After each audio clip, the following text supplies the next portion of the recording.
All right. Hello, everyone. So, I don't really know how to work my computer very well, so I'm just going to record on my phone while I go through my PowerPoint. I know there is a much simpler way to do that, but I'm not technologically advanced enough. So, this is what we're working with here. So, I decided to base it off of artists that have inspired me and in my work today. One of the earliest memories I have in art is learning about the famous artists in school. I'm talking about the artists that everyone knows, like Van Gogh, Monet, Jackson Pollock. These are some of the great artists that showed me my love for art. They're what I remember as a kid. They're what I remember in all of my classes, all of my art classes, I guess. So Monet is the one that stood out to me more than others. I remember seeing his lilies in every art classroom we had throughout elementary, middle, and high school.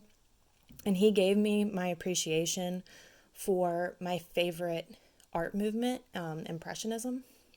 I remember in school, I was obsessed with doing watercolors because I didn't quite understand Impressionism, and that's what it looked like to me. It was watercolor. It had movement. It flowed, and that's what I remember loving the most growing up. So you have his.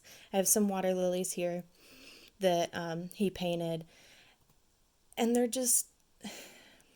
they're simple. It's a simple subject that he spent so much time on, and it really inspired me to have an appreciation for art. So, moving on to my college inspiration. As I got older, obviously, my eye for art changed. I started liking certain things. I appreciate all forms of art, but I enjoy doing, everyone enjoys different mediums. So I fell in love with printmaking. I took printmaking 1, printmaking 2, silkscreen, and then this class. And I can't get enough of it. It's something that I don't know how to word it. I guess it's something that is there's so many different techniques and there's not a wrong way to do it, and it's okay to mess up. And sometimes your mess up is what makes it wonderful.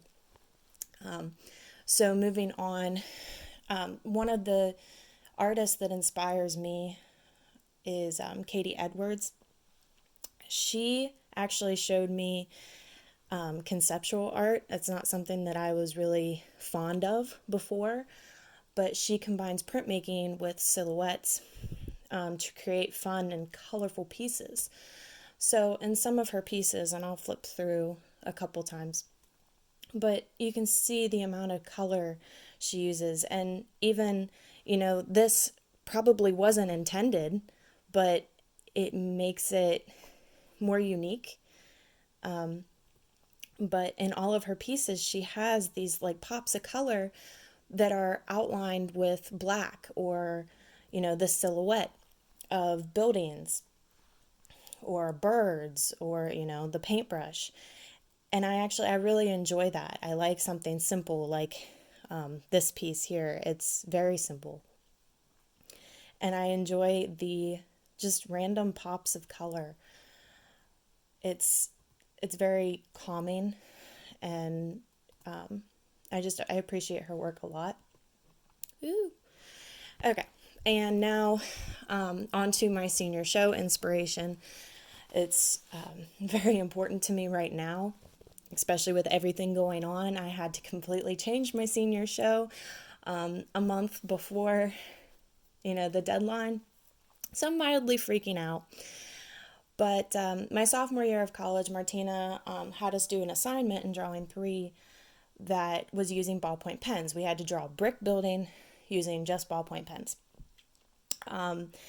The assignment was absolute just I remember I cried so many times. trying to get this assignment done. But I fell in love with it. It is my absolute favorite medium to use now. It's inexpensive. It's a way to use more expressive line work, which is something that I was lacking before. So I started looking up artists that use ballpoint pens to find inspiration for my show, and I came across Mark Powell. I think that's how you pronounce his last name. He uses ballpoint pens on vintage documents and envelopes to bring history into his work. I love the idea of having history in a piece of art. This idea shaped my senior show into the history of my life through buildings. That's what I focused all of it on, places that hold importance to me. No, I'm not doing it on vintage documents. I'm just doing it mainly on, white paper. But he still gave me that inspiration of drawing in that history, drawing in that love for something else into my art. And these are just some of his pieces that are really cool to me. I would never think to do something like this. I would never think to take documents or maps and draw on them, but now it's something that I have started doing more of. I started taking newspapers and trying to draw on newspapers, which in my senior show I will be doing that for a drawing that I'm doing for my pap of his house. He grew up, reading me I called him the funnies, the comics in the newspapers. So I figured it would be more fitting to do his house on, a comic strip. So that is my 3 artists that I draw inspiration from. They've shaped me the most, I think, of who I am today and how my art has grown. So thank you for listening. I hope you enjoyed.